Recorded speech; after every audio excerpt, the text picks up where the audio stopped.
उत्तर प्रदेश के अमेठी में दिल दहला देने वाली वारदात सामने आई, जहां एक टीचर, उसकी पत्नी और उसके 2 छोटे बच्चों की घर में घुसकर बेरहमी से हत्या कर दी गई थी। यूपी एसटीएफ ने आरोपी चंदन वर्मा को गिरफ्तार कर लिया है। यूपी एसटीएफ की टीम ने आरोपी को दबोचा।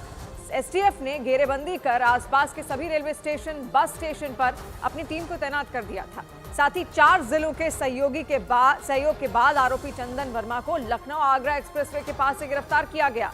पुलिस ने दावा किया कि आरोपी चंदन वर्मा ने अपना गुनाह कबूल कर लिया है। आरोपी ने बताया कि उसने मृतक प्रेमिका से बिगड़े संबंधों के बाद इस वारदात को अंजाम दिया। एसटीएफ आरोपी को वापस अमेठी लाकर जिला पुलिस को सौंपेगी।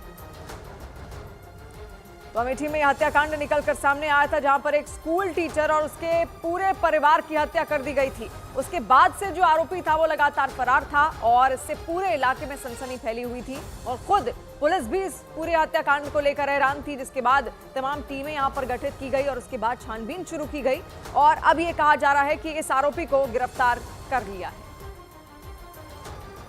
देखिए, जो कल एक दुर्घटना हुई थी सिरतनगंज में, उसमें 4 लोगों की हत्या हुई थी। उसके जो मुख्य आरोपी है, आज उसको गिरफ्तार किया गया है एसटीएफ की टीम द्वारा जेवर टोल प्लाजा के पास से।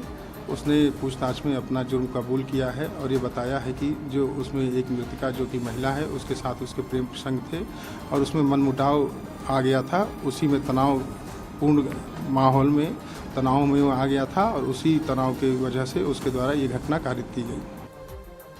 और अमित सिंह इस वक्त हमारे साथ जुड़ रहे हैं। अमित, और क्या जानकारी निकलकर सामने आ रही है, कैसे पकड़ा गया ये आरोपी? देखिए, ये आरोपी पकड़ा गया था लखनऊ एक्सप्रेसवे पे, जिसके बाद बीते कल पुलिस ने प्रेस कॉन्फ्रेंस की भी थी। अब जब पिस्तौल की बरामदगी करनी थी, दरअसल जिससे उसने शिक्षक और पूरे परिवार की हत्या की थी, उस हथियार को बरामद करना था, इसलिए लिहाजा पुलिस उसे रात में लेकर निकली। लेकिन तभी जो ये आरोपी है चंदन, ये वहां से भागने के फिराक में दरोगा का पिस्तौल छीनकर भागने की कोशिश की। आत्मरक्षा में पुलिस ने फायर किया है। यहाँ तक कि जो सूचना आ रही है को चोट भी आई है और बात आरोपी के पैर में गोली लगी है और जो है फिलहाल इसका इलाज। अमित, जिस परिवार की हत्या की इस आरोपी ने, उस परिवार के साथ किस तरीके का संबंध था? क्या ये आपसी रंजिश का पूरा मामला था या जो प्रेमिका का नाम निकलकर सामने आ रहा है, क्या ये पूरा मामला? देखिए, मृतक शिक्षक की जो मृतक पत्नी है, उसके साथ इसके प्रेम संबंध थे, लेकिन पिछले कुछ महीनों से इसके जो संबंध थे वो खटास हो गई थी, जिसके बाद मृतक पूनम ने एससी और छेड़खानी का मुकदमा रायबरेली में दर्ज कराया था। ये जेल भी गया था। जेल से आने के बाद एक तरह से रंजिश हो गया था और अब अपना बदला लेने के लिए उसने इस तरीके से पूरे परिवार को खत्म कर दिया। अभी आगे फिलहाल किस तरीके से पुलिस इस पर कार्रवाई कर रही है? अमेठी लाकर जिला पुलिस को भी सौंपने की बात सामने आ रही है। अमित, देखिए, अमेठी तो बीते कल ही ये आरोपी चंदन आ चुका था और कल पुलिस ने प्रेस कॉन्फ्रेंस भी किया था।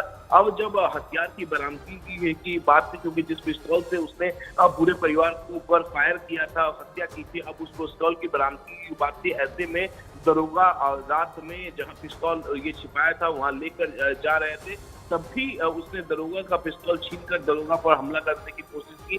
आत्मरक्षा में पुलिस ने फायर किया है और फिर चंदन जो है फिलहाल इस वक्त अस्पताल में भर्ती है, उसका इलाज चल रहा है। आरोपी पुलिस का सबसे पहले यहाँ पर यह है कि एविडेंस के तौर पे जो पिस्तौल बरामद जिससे उसने फायर किया है उसकी बरामदगी और तमाम जो थ्योरी है उस थ्योरी को एक के बाद एक मिलाना, तमाम एविडेंस इकट्ठा करना।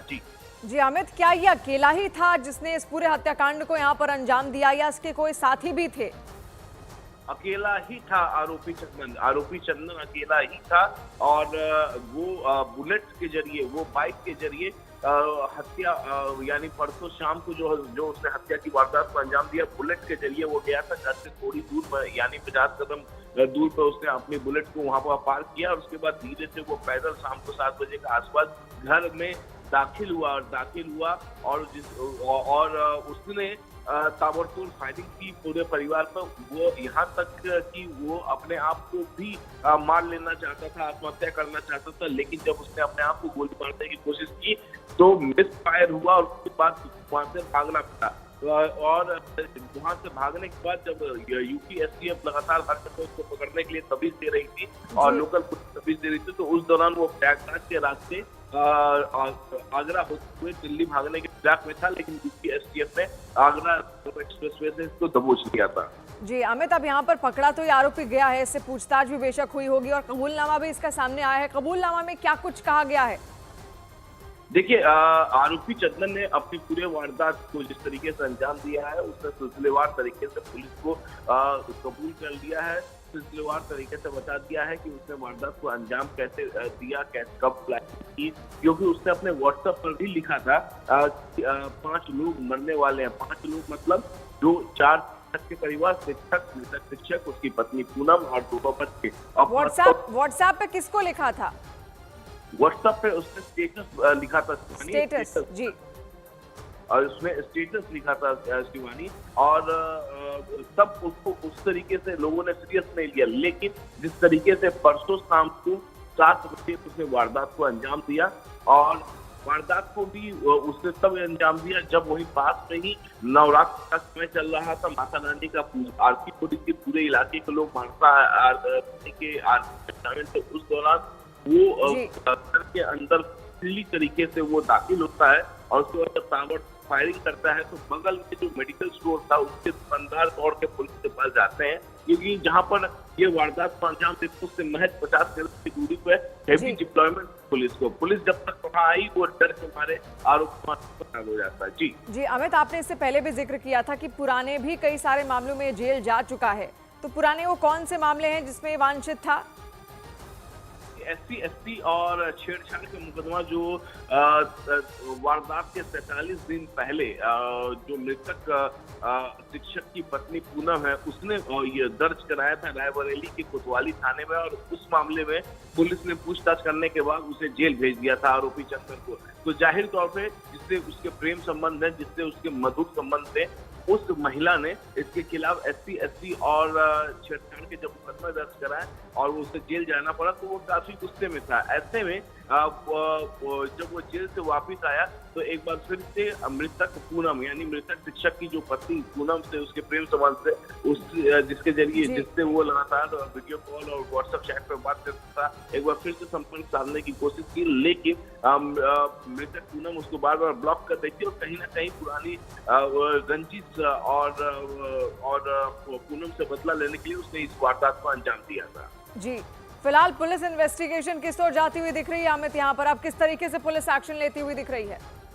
देखिए, पुलिस इन्वेस्टिगेशन में ये साफ है, इन्वेस्टिगेशन है। आरोपी ने अपना वारदात को अंजाम देने के बाद पुलिस ने जब गिरफ्तार किया कबूल भी कर लिया है आरोपी ने, तो अब इन्वेस्टिगेशन इसी तरह जाएगी जब उनको अदालत जब पेश भी किया जा चुका है, और जब ये केस चलेगा तब दौरान जो अवैध से फायरिंग है और तमाम सिलसिलेवार तरीके से उसको एक के बाद एक स्थापित करना है, चार्जशीट जो चार्ज किया जा रहा है पुलिस द्वारा कि जब कोर्ट में उसको जल्द से जल्द सजा दिलाने के लिए इस इन्वेस्टिगेशन को सिलसिलेवार तरीके से पूरा करना है। ठीक, तो सिलसिलेवार तरीके से पूरी इन्वेस्टिगेशन लगातार आगे बढ़ती हुई यहाँ पर दिख रही है। 3 तस्वीरें भी इस वक्त हम आपको दिखा रहे हैं। 4 लोगों की किस तरीके से हत्या कर दी गई, और जो मृतिका थी उसके साथ इस आरोपी का प्रेम संबंध था, जिसके चलते सब कुछ हुआ।